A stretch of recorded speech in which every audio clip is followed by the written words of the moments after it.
This will be for the con assignment, permutations. And you want to remember for permutations that order matters. A small college with 1,200 total students has a student government of 40 members. From its members, the student government will elect a president, vice president, secretary, and treasurer. No single member can hold more than one of these four positions. The permutation formula, NPR, can be used to find the number of unique ways the student government can arrange its members into these positions. So N is how many you're selecting from, and R is how many you're actually selecting. All right. And the reason this is a permutation, the reason that order matters is because they're selecting specific positions: president, vice president, secretary, and treasurer. Okay. They're not just selecting for a group of four people. It has to be one for each specific position. All right. So they are selecting from a group of 40 people. So N equals 40. All right. And there's four positions: president, vice president, secretary, and treasurer. So R equals 4. So that's basically it. They're asking what are the values for N and R. You're selecting from 40 and you're selecting four people. All right. So click inside the box. N is 40 and R is just 4.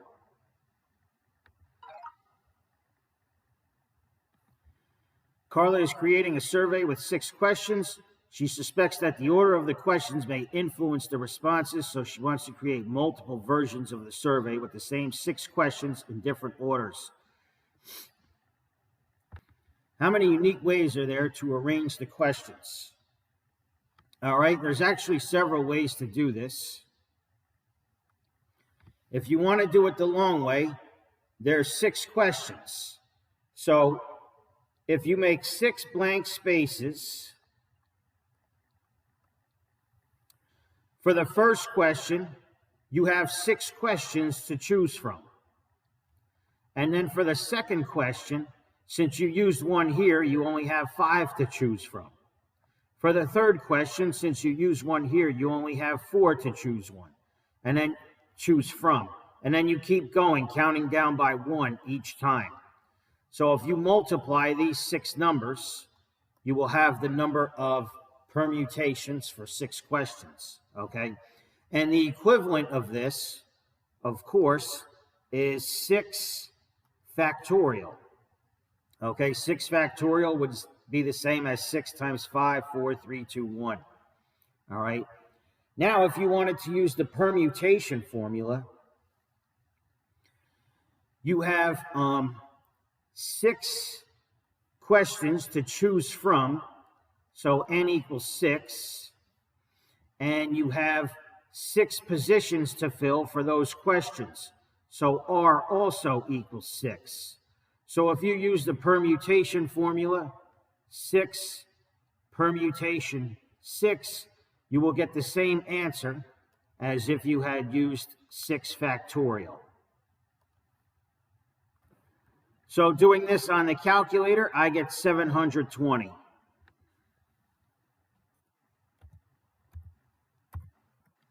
Just enter that in the box. Amara needs to create a special tasting menu at her restaurant. She needs to select 4 dishes from 7 available dishes and put them in a tasty sequence. How many unique ways are there to arrange 4 of the 7 dishes? Okay, so it says sequence. So that means they're putting them in a specific order.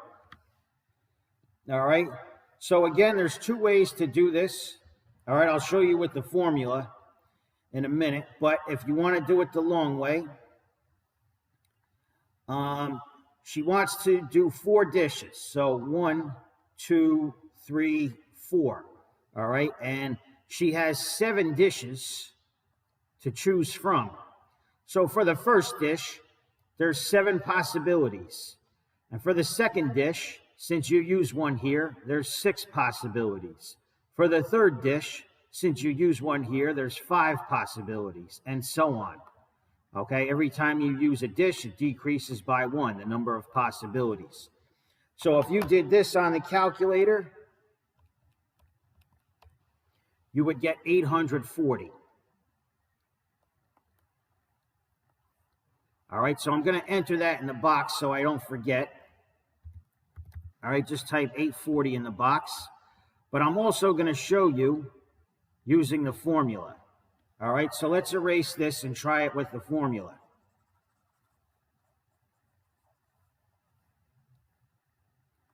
All right, so we're choosing from 7, so n equals 7. And we're choosing 4 dishes, so r equals 4.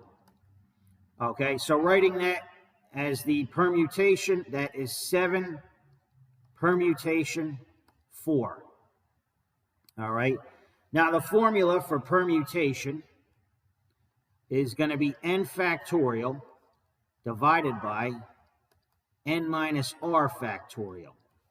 All right, so here we said n equals 7, so in the numerator it's going to be 7 factorial, and in the denominator it's n minus r, so 7 minus 4 factorial. All right, in the numerator we have 7 factorial, and 7 minus 4 is 3 factorial. All right, now in place of 7 factorial, I can write 7, let me write it on the bottom here. In place of 7 factorial, I can write 7 times 6 times 5 times 4, and in place of 3, 2, 1, I'm going to write 3 factorial. Okay, instead of 3, 2, 1. And as you can see, in the denominator, we have 3 factorial. And now we can cancel 3 factorial over 3 factorial. So if you enter this in the calculator, well, that's the same thing we did before. We'll just get the same answer. Okay? And if you have a calculator with the permutation function, I suggest you search it up on YouTube, how to do this on the calculator. Okay, and it will just give you this answer. Jose is on a game show that involves a taste test. He gets to see a list of 15 secret ingredients before tasting 3 dishes, one after the other. The 3 dishes are all identical to each other, except that each dish contains one of the 15 secret ingredients. He gets 60 seconds to identify which ingredient was in each dish. The permutation formula can be used to find a number of unique ways to arrange the ingredients. All right, let's see. So they want to know n and r. Okay, n is how many you're choosing from, and r is how many you're choosing. All right, let's see. So he gets to see a list of 15 secret ingredients before tasting 3 dishes, one after the other. The 3 dishes are all identical, except each dish contains one of the 15 ingredients. Okay, so he is selecting from 15. Okay, and he's selecting 3 dishes.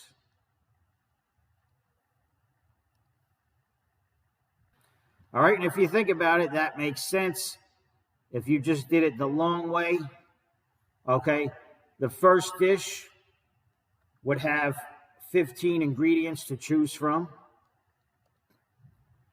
Okay, the second dish, once you used an ingredient, would have 14, and the third dish would have 13.